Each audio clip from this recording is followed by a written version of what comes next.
Meaning of die. Die. Die.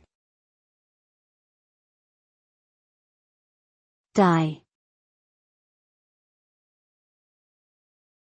Die.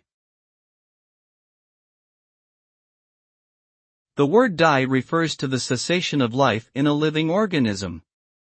When an organism dies, its body functions come to a complete stop and it is considered no longer alive.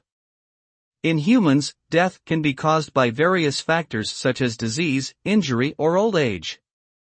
The process of death can result in physical changes such as paleness, coolness of the body, and stiffness due to rigor mortis. Death can have emotional impacts on those who are left behind, and cultural practices surrounding death can differ among different societies.